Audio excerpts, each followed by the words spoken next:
Romanos 3, versão traduzida por Davi Stern.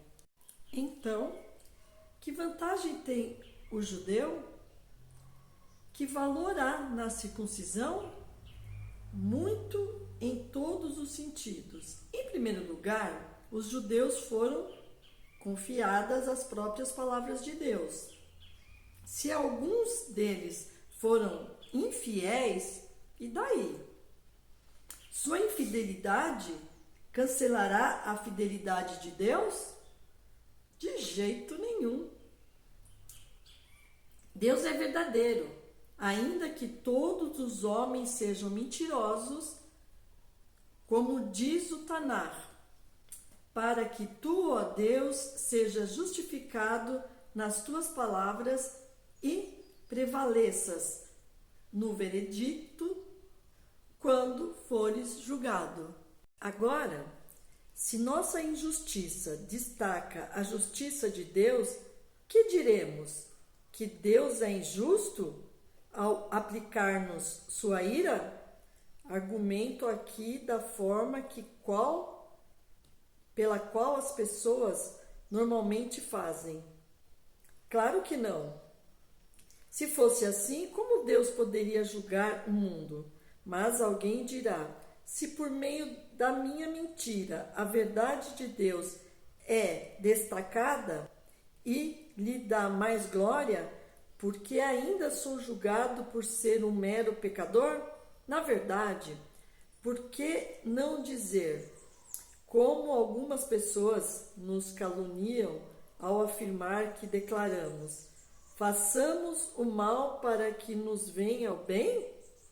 A condenação dessas pessoas é justa.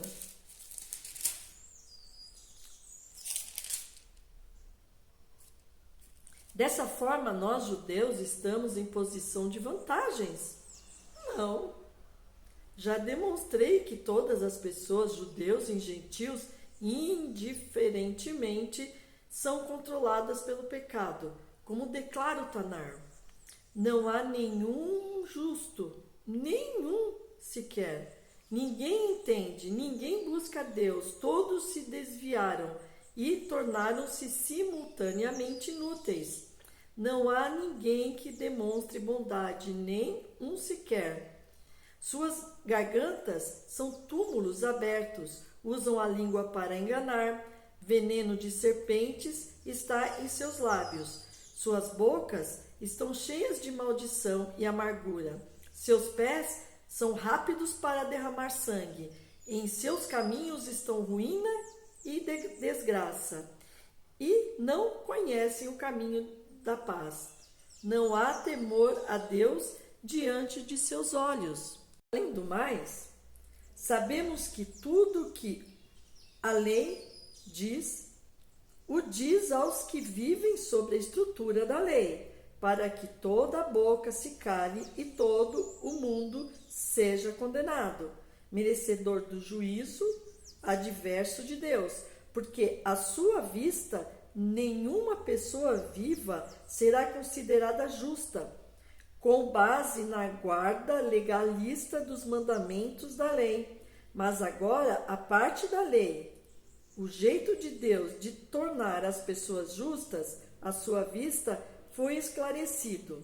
Ainda que a lei e os profetas também testemunhem a respeito dele, trata-se da justiça que procede de Deus, mediante a fidelidade de Jesus, o Messias, para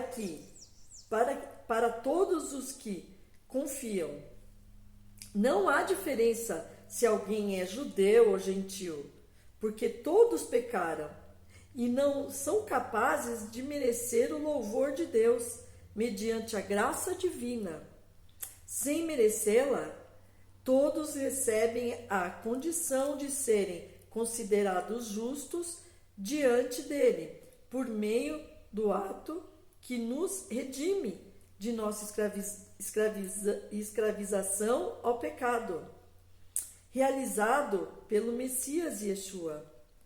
Deus ofereceu Jesus como capará, como para expiação pelo pecado, mediante sua fidelidade do tocante ao sangue da sua morte sacrificial. Isto vindicou a justiça de Deus, porque em sua tolerância não havia passado por cima, sem punir, sem remir os pecados que as pessoas cometeram no passado.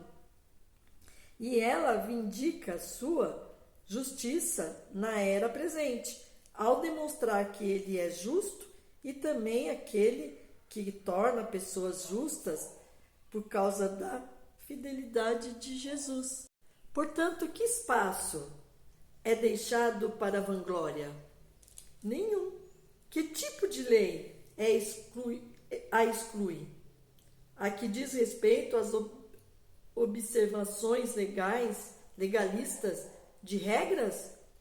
Não, ao contrário. Na lei que diz respeito à confiança. Portanto, afirmamos o conceito de que a pessoa deve ser considerada justa por Deus com base na confiança, que nada tem em comum com a guarda legalista dos mandamentos da lei. Ou é Deus o Deus apenas de judeus? Ele não é também o Deus dos gentios? Sim, ele é de fato o Deus dos gentios, porque como vocês conhecem, Deus é um só. Por isso, consideremos justos os circuncisos, com base na confiança, e os incircuncisos, com base na mesma confiança. Segue-se, então, que abolimos a lei por meio da confiança? De maneira nenhuma. Ao contrário, confirmamos a lei.